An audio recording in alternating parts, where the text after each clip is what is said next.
महाराष्ट्राचे आदरणीय छत्रपती शिवाजी महाराजांना वंदन करून, भारतरत्न डॉक्टर बाबासाहेब आंबेडकरांना वंदन करून, आजच्या या अतिशय महत्त्वाच्या कार्यक्रमामध्ये ज्यांचे आशीर्वादाने कार्यक्रम होत आहे, त्यांचे आशीर्वाद आपल्या सर्वांना सदैव मिळावा असा सर्वांच्या मनामध्ये असे आमचे देश पूर्व भाजपा अध्यक्ष आताचे education minister doctor Shri Chandrakant Patil ji, NSCचे MD CEO, આ જગ્યાએ માલિક અને સર્વાંसाठी ઓલવેઝ અવેલેબલ असे श्री आशिष कुमार चव्हाणजी, जेणेही संस्थाचे आणि सर्व CSRचे प्रतिनिधी म्हणून और आज के इस बारात के दूल्हे जिनके निमंत्रण पे और जिनके फंक्शन को एंजॉय करने के लिए शुभकामनाएं हम सब आए हैं। आपके हमारे सबके लाडले लड़ाकू fighter for the good cause doctor Ketan Deshpande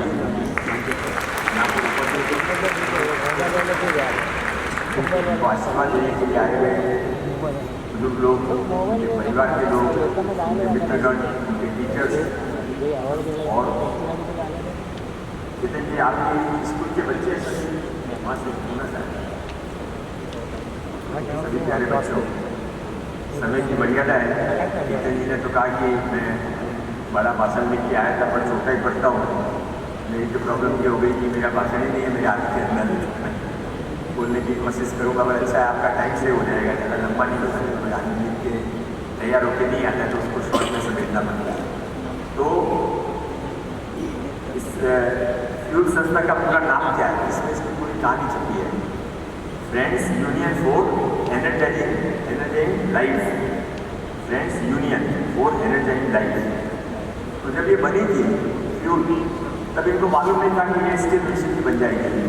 तब इनको ये भी नहीं मालूम था कि कभी इसका पब्लिक में ये जाएंगे, इसकी लिस्टिंग कराएंगे और चंद्रकांत दादा जैसे बड़े आदमी की लिस्टिंग को ब्लेसिंग देने के लिए आएंगे और आप सब लोग आएंगे। पर तभी इनके मन में एक बात पक्की थी, फ्रेंड्स यूनियन, और इसलिए इन्होंने बड़ी कंपनी नहीं बनाई, NGO बनाया। ये चाहते इसको कॉमर्शलाइज करके 100 करोड़ का भी क्या बोलते हैं इसको आपको इश्यू 100 करोड़ का भी बिजनेस में वो बिजनेस के वर्डिंग्स में निकल गए दिमाग से। तो 100 करोड़ का इश्यू भी ला सकते थे, 1 करोड़ का इश्यू ला 1 करोड़ का इश्यू, क्योंकि इनको सबको साथ में लेकर चलना था। 1-1 हज़ार रुपये देने वाले लोग भी इसमें हैं और ये बड़े बड़े लोग ऐसे भी हैं जिन्होंने इसको 98 लाख से 1 करोड़ के टारगेट को पूरा करने के लिए किसी ने 25 लाख, किसी ने 15 लाख दिए होंगे। पर बात यहाँ समाप्त नहीं हो जाती है, बात होती है मानसिकता की। भगवान श्री रामचंद्र उस समय के सबसे बड़े राजा थे। वो इतने बड़े राजा थे कि राजा दशरथ भी इंद्र भगवान को जब जरूरत पड़ती थी, वो लेने के लिए राजा दशरथ जाया करते थे। पर जब भगवान राम को वनवास मिला तो भगवान राम किसी राजाओं के पास में नहीं गए कि अब मेरा क्या होगा, मैं सीता को लेकर देखने में कहाँ जाऊँगा। वो साधारण आदमी के पास में गए, जिसका कोई नहीं, उनके पास में गए, वानरों के पास में गए, सुग्रीव के पास में गए, केवट के पास में गए। ये समाज के सबसे वो लोग थे, साधारण लोग थे। मैं किसी से किसी की तुलना नहीं करना चाहता हूँ, पर मानसिकता की तुलना जरूर करूँगा कि केतन दास पांडे जी, जब केतन दास पांडे जी, केतन देश पांडे जी को जब जरूरत पड़ी आगे बढ़ने की, तो वो टाटा बिरला मार्केट अंबानी अदानी के पास नहीं गए, आप लोगों के पास में आए और 1-1 लाख 2 लाख रुपये जमा करा के उन्होंने 98 और आप आगे बढ़ोगे। और वो दिन दूर नहीं है कि जब यहाँ पर आपको आप वापस बुलाओगे और इस बार आप चाहोगे 1 करोड़ का करने का, क्योंकि समाज आपको इतना सपोर्ट करेगा कि आपका 10 करोड़ या 100 करोड़ का आपका इश्यू इस बार सफल होगा। मैं यहाँ पर एक बार अपनी बात समाप्त करने से पहले चंद्रकांत पाटिल जी का और माननीय देवेंद्र फडणवीस जी का विशेष धन्यवाद देना चाहता हूँ। चंद्रकांत दादा इस इश्यू को लेके पूरे मन से लगे हुए थे पहले दिन से। इसमें कई सारी अड़चने थी जो इसमें शामिल है, उनको मालूम है कि कानून में कई सारी अड़चने थी। और मैं कंपेरेटिवली जूनियर पढ़ता हूँ तो मैं अपनी बात पुश नहीं कर रहा था। तो चंद्रकांत दादा ने कहा आप चिंता मत करो, आप खाली फाइल भेज दो, आगे मैं करा के लेके आऊँगा। पर ये हकीकत है कि ये जो वहाँ पर पास हुआ ये केवल 2-3 लोगों के कारण हुआ। एक था डॉक्टर केतन देशपांडे का ऊपर सब लोगों का आशीर्वाद और ब्लेसिंग्स और शुभकामनाएं। दूसरा था चंद्रकांत दादा की जीत। और तीसरा एक वर्ड जो कैबिनेट में हमारे मुख्यमंत्री देवेंद्र फडणवीस जी ने कहा था, वो भी आपको मैं जरूर शेयर करना चाहूँगा। वैसे वी आर वो तो सीक्रेसी की कैबिनेट की बातें बाहर नहीं करें, अच्छी बातें बात करने में कोई नुकसान नहीं होता। तो उस समय देवेंद्र जी ने एक चर्चा चली और कहा गया कि इतना स्क्वायर फीट कम है और इतनी ऑनर्स कम है, इतना स्टार रेटिंग कम है।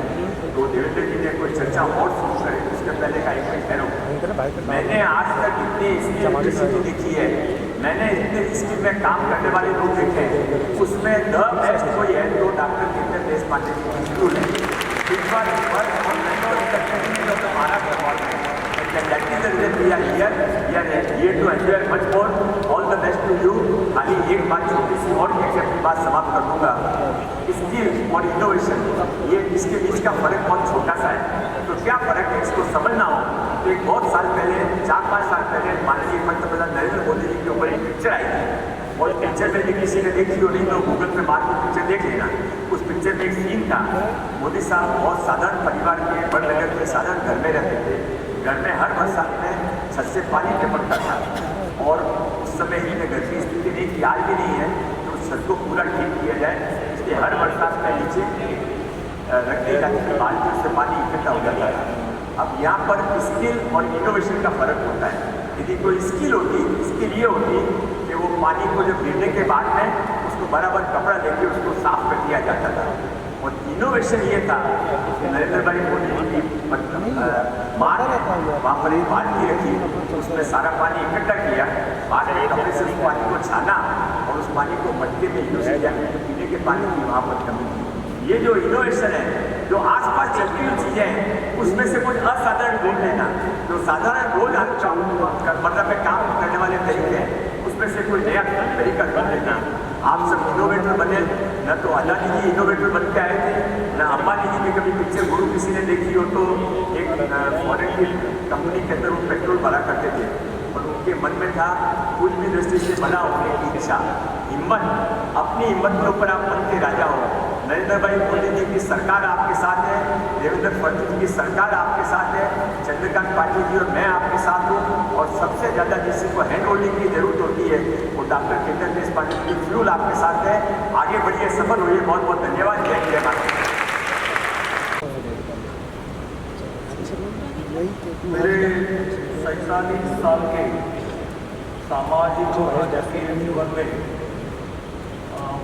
पहला यह प्रसंग मैं अनुभव कर रहा हूँ कि जिसमें कोई अच्छा काम कर रहा है तो कुछ देने के लिए होड़ लगी, कॉम्पिटिशन लगी।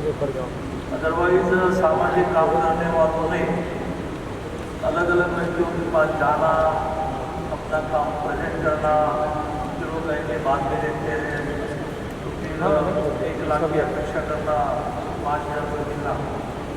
तो ये एक नई कंसेप्ट जिसको मैंने एक समझा कि माननीय मोदी जी देश के पंतप्रधान होने के बाद उन्होंने CSR की जो कंसेप्ट रखी, 5 करोड़ से ज़्यादा प्रॉपर्टी का है, उसका 2% सामाजिक कामों के लिए खर्च करना है कंपल्सरी। और वो अपने फैमिली ट्रस्ट में न खर्च करते हुए उन्होंने अलग कामों के लिए खर्चा करना है। शुरुआत हुई तो कुछ लोगों ने टाला भी, बाद में कंपल्सन हुआ कि मैनेजमेंट में उनको 2% दिखने चाहिए, तो लोग बाय कंपल्सन देते गए। लेकिन जैसे जैसे दिन आगे जाते गए तो ध्यान में आया सारे कंपनियों को भी पैसा कमाने में जो आनंद है उससे ज़्यादा देने में आया। और करते करते अब GST आई कि नेशनल स्टॉक एक्सचेंज ने यह ट्रेड के लिए जो देश भर से 15 सोशल ऑर्गेनाइजेशन लिस्टिंग है, तो उसके लिए बेलरगी का सेरेमनी आयोजित किया है। वहाँ मंच पर उपस्थित महाराष्ट्र के स्किल डेवलपमेंट पोर्टफोलियो के मिनिस्टर, जिनकी यह 7वीं स्किल यूनिवर्सिटी है, इसी एडिशन में 8वीं में दी गई। कुल मिलाकर स्किल की दुनिया भर की आवश्यकता को ध्यान में लेकर लगातार वो अच्छे लोगों को यूनिवर्सिटी दे रहे हैं। ऐसे स्किल यूनिवर्सिटी के हमारे मिनिस्टर परम मित्र मनोज कुमार लोढ़ा जी, NSE के MD आशीष चौहान जी, वित्त के मंत्री देशपांडे जी, सभी उपस्थित अलग अलग कंपनियों के CEO है, CSR के हेड है, मंजूर बहन है। मेरे पहले जो बोले उन्होंने इनके बारे में बताया भी और उनका अभिनंदन किया। और ये बात सच है कि बहुत दिन से स्किल डेवलपमेंट में काम करते हुए कुछ रिक्वायरमेंट पूरी नहीं कर पा रहे थे, क्योंकि गवर्नमेंट में कुछ चीज़ें कई भी पूरा करने के बाद ही सैंक्शन होता है। कई बार आपको लगता है कि किसी की पहचान से काम होगा, दूसरे होगा, वो तो सारे नियम पालन करते हैं। 3 साल से उनका प्रयत्न चल रहा था रिक्वायरमेंट को पूरा करने में। आखिरी में आज निर्णय आया कि अभी हुए अधिवेशन में कैबिनेट में भी प्रस्ताव पारित हुआ, विधानसभा और विधान परिषद में कानून भी हो, उसका कानून बना पड़ता है। अब ये राज्यपाल के पास साइन देने गए हैं, उनको साइन हो जाएगी और जून से फील्ड यूनिवर्सिटी के रूप में स्किल डेवलपमेंट के यूनिवर्सिटी के रूप में सामने आएगी और उसके वो आर्थिक मदद करने के लिए आवाज। एक बात कहकर मैं मेरा भाषण समाप्त करूँगा कि आप जैसे लोग जो देने लगे और इस प्रकार से नेशनल स्टॉक एक्सचेंज पर रजिस्ट्री होने के बाद आपको भरोसा लगेगा कि रजिस्ट्री हुए तो अच्छे लोग हैं, अच्छा काम है, आप देंगे तो आपके लिए भी सुविधा हो गई कि सारा बिल्कुल आपके सामने प्रोफाइल आएगा और उधर से काम करने वाले लोगों को भी अच्छा होगा कि पैसे आराम से मिलते जाएंगे। इसमें 2-3 चीज़ों पर आप सब लोगों ने पैसे देने पर कॉन्सेंट्रेट करना पड़ेगा। उसमें लड़कियों का शिक्षा, जिस पर महाराष्ट्र गवर्नमेंट ने भी सोचा और पूरे महाराष्ट्र में जिनके माता पिता की इनकम एनुअल 8 लाख से कम है, उनकी सारी शिक्षा मिली और 842 कोर्सेज आते हैं, ये लॉ सारा और फ्री, ट्यूशन भी फ्री और एग्ज़ाम फ्री। नेक्स्ट ईयर से और 2 चीज़ें भी जोड़ना चाहते हैं हम लोग, जिसमें अदर फीस है उसको भी विरोध किया जा सकता है क्या, और 5 लाख लड़कियों को प्रति माह 2,000 रुपये अर्न एंड लर्न, कुछ कॉलेज में काम करते करते 2,000 रुपये मिले तो वो और भी सुविधा होगी। और प्रति माह 6,000, यानी साल के 10 महीने में 60,000 हॉस्टल और मेस के लिए देना शुरू हो जाएंगे। तो सारा क्यों, तो लड़कियों का एजुकेशन बढ़ना चाहिए। पहले के बाद आप लोगों ने लड़कियों का शिक्षा और महिलाओं को आर्थिक दृष्टि से स्वावलंबी करने में प्रयत्न, उसमें एक प्रयोग में कर रहा हूँ, वो आने में मैं बता कर मेरा भाषण समाप्त करता हूँ। मैं गत 1 साल से सब जगह रखता हूँ, सारी इंडस्ट्री आई है कि महिलाएं सुबह के लिए नौकरी करने के लिए इसका जन्म ही नहीं हुआ। सुबह उसको बच्चों का करना है, फिर हस्बैंड का करना है, करते कि नहीं मम्मी मेरी सास का करना है, लेकिन 12 बजे वो ऐसी स्थिति में आती है कि अब बोलो साथ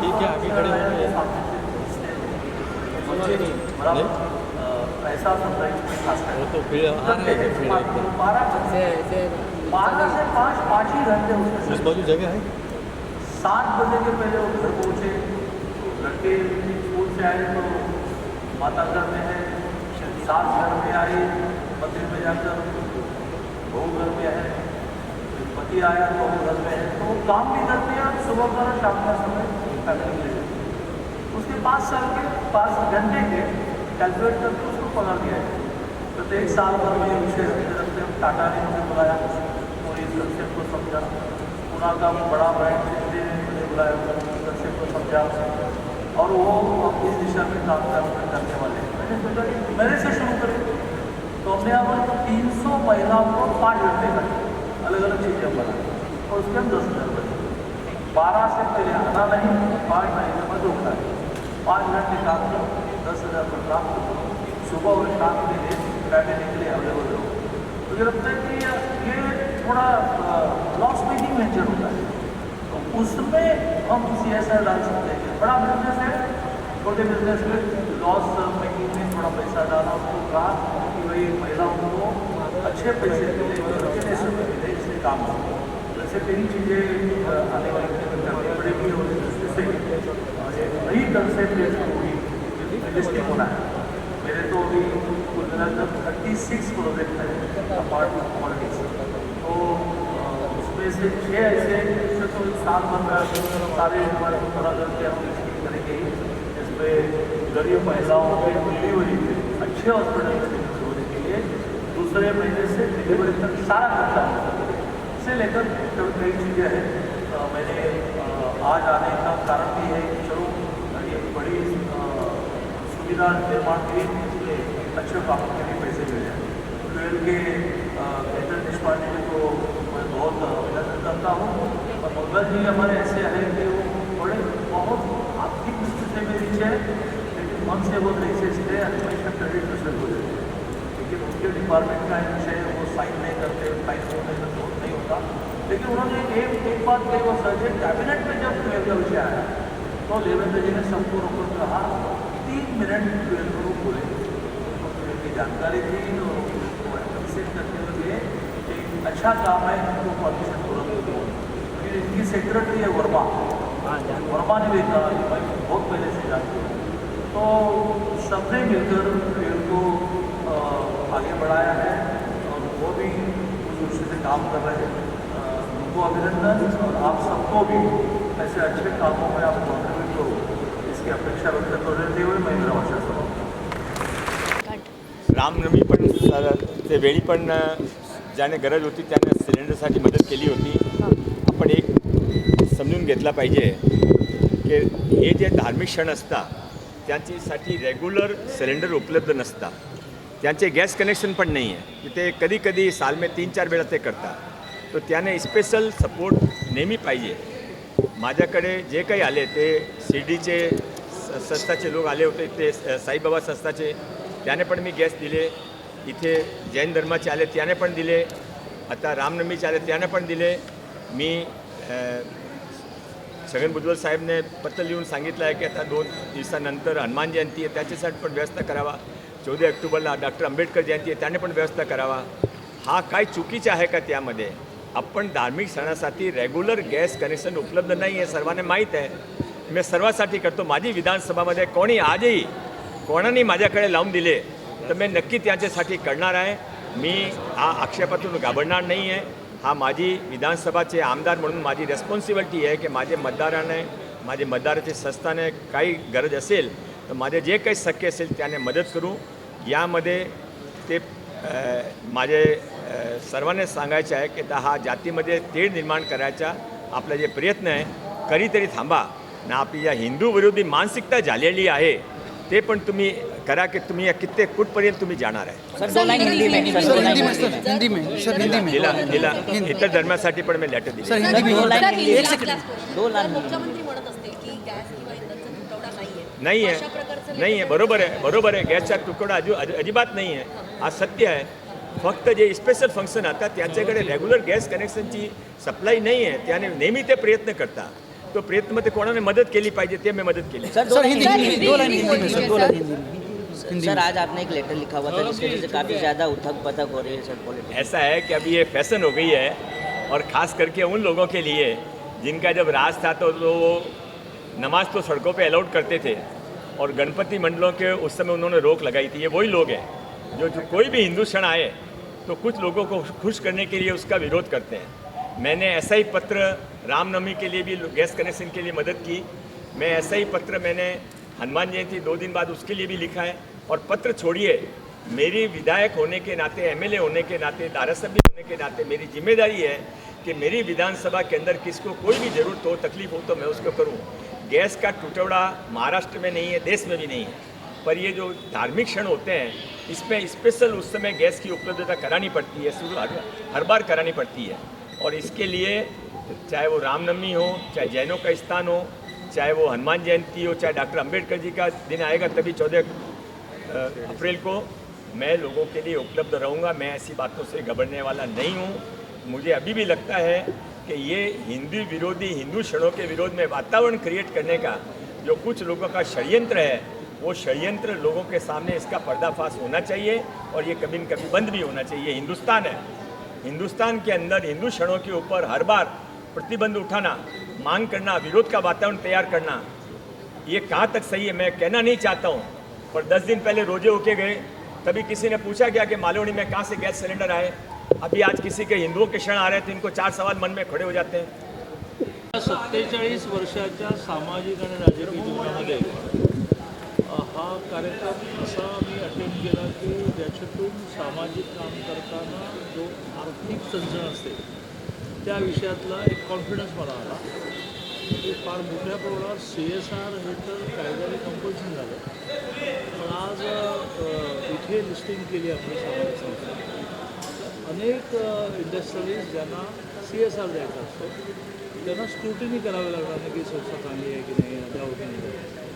जसं आज फ्युएलला माझ्यामध्ये 2.5 कोटी रुपये मिळाले की ज्यातून त्याने 2.5 लाख रुपये एका मुलीला असे 100 मुलींना स्कॉलरशिप दिली। फ्युएलला स्किल डेव्हलपमेंटची युनिव्हर्सिटी पण मान्यता मिळाली आणि त्यामुळे खूप हेवी शेड्यूल असूनही आज मी आग्रहाने आलो तर मला कन्सेप्ट करून घ्यायची, फ्युएलला अप्रिशिएट करायचं। त्यामुळे मी स्टॉक एक्सचेंजचं पण आभार मानतो की एक न्यू कन्सेप्ट त्यांनी आणि फ्युएलचं अभिनंदन करतो की ते ह्या प्लॅटफॉर्मवर लिस्टिंग। सर 2 लाइन हिंदी में, सर 2 लाइन हिंदी में। मेरे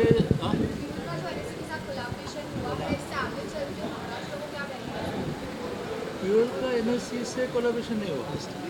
कंसेप्ट को समझो कि यहाँ अच्छे काम करने वालों ने शेयर जैसे लिस्टिंग होता है जैसे अपनी संस्था पर लिस्टिंग करते हैं, फिर अपना काम खत्म।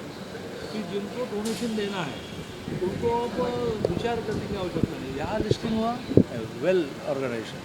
तो फ्यूएल यह पूरे देश में 15 संस्थाएँ इस प्लेटफॉर्म पर आई, उसमें से 15 भी है। फ्यूएल को आज एक ही दिन में 2.5 करोड़ रुपए, तो उसमें से उन्होंने वो सारी लड़कियाँ आई है 2.5 लाख प्रति लेडी स्टूडेंट, ऐसे 100 लेडी स्टूडेंट को वो स्कॉलरशिप है। तो अब ये बढ़ता ही जाएगा। मेरी लगभग 36 अलग अलग प्रकार की संस्था है, उसमें से 6 तो ऐसी है कि उसको हम लिस्टिंग कर पाएँ।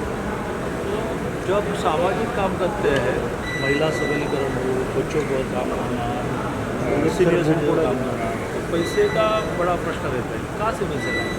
तो मैंने मोदी जी ने तो कंपल्शन ही किया कि 5 करोड़ से ज़्यादा प्रपोजल का होगा तो 2% CSR यानी सामाजिक कामों के लिए खर्चा करना कंपल्शन। अब वो कंपल्शन वाले कंपनियों को किनको दें, तो यहाँ लिस्टिंग हुआ है ना तो इनको दें।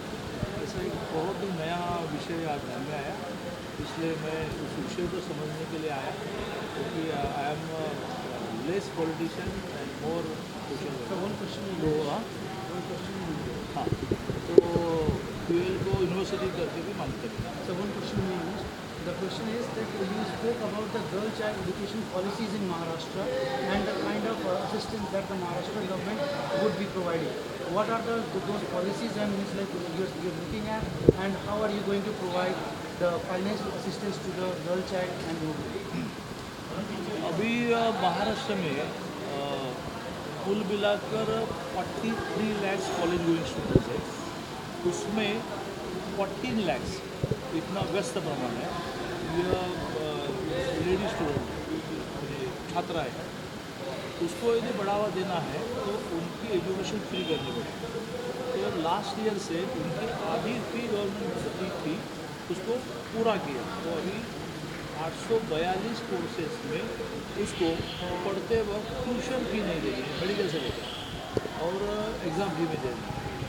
इससे बोलते एक साल में 57,000 छात्राओं की संख्या बढ़ गई। ऑलरेडी 60,000 पर लेडी एंड 60,000 जेंट्स भी को 6,000 प्रति माह, तो 10 महीने का साल गिनते हैं तो 60,000 रुपये हॉस्टल और मेस के लिए देना ऑलरेडी शुरू है। तो फिर उसको हॉस्टल और मेस के लिए भी पैसा नहीं पड़ेगा। अब ट्यूशन फी को वेव करने के बाद एक अदर फी नाम का एक कॉलेज का है जिमखाना भी, उसको भी शायद गवर्नमेंट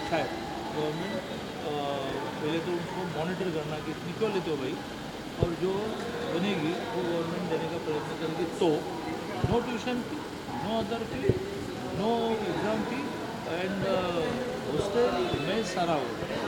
इसके अलावा प्रति माह 2,000 रुपये 5 लाख छात्राओं को मिले अर्न एंड लर्न। कॉलेज में वो लाइब्रेरी में काम करे, लेबोरेटरी में काम करे, पौधे लगाने का काम करे, या कॉलेज के एरिया के जैसे सोशल प्रोजेक्ट में काम करे, 60 रुपीज़ पर आवर, एटलीस्ट 2000 रुपये उसको मिलना चाहिए। That will be her pocket money. उसका डिज़ाइन हो रहा है, अदर फीस का भी डिज़ाइन हो रहा है, लेकिन 100% की वे ऑलरेडी शुरू। सर इंधन तुटवड्यावरून जे आहे जिनके माता पिताजी की एनुअल इनकम 8 लाख से कम है, म्हणजे प्रतिमा 70,000 से कम है, कुठं गेले? सर इंधन तुटवड्यावरून जे आहे ते विरोधकांनी सत्ताधाऱ्यांवरती टीका सुरू केलेला आहे। रांगाच्या रांगा दिसत आहेत, पण सरकार म्हणतंय की इंधनाचा तुटवडा नाही आहे। पण मला तुमच्याकडे काय माझ्याकडे काहीच नाही, काय गमत? पब्लिक ट्रान्सपोर्टने काम करते। बरं, मग तुमच्या ओळखीमध्ये ज्यांची फोर व्हीलर आहे त्यांना विचारा की पॅनिकिझममधून जे चाललंय ते चाललंय, आणि आता संपूर्ण जगामध्ये शॉर्टेज पण आहे आणि किमती पण वाढली। आपल्याकडे 1 रुपया पण किंमत नाही वाढली।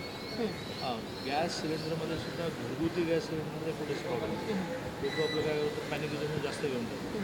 कमर्शियलला भविष्यात ते प्रॉब्लेम म्हणजे डोमेस्टिकला डोमेस्टिक केलं, त्यामुळे मला असं वाटतं रांगा ज्या आहेत त्या असं झालं आहे का इकडे संपलो, तिकडे संपलो, तिकडे संपलो, वेगळं कुठे मिळालंच नाही असं नाही आहे।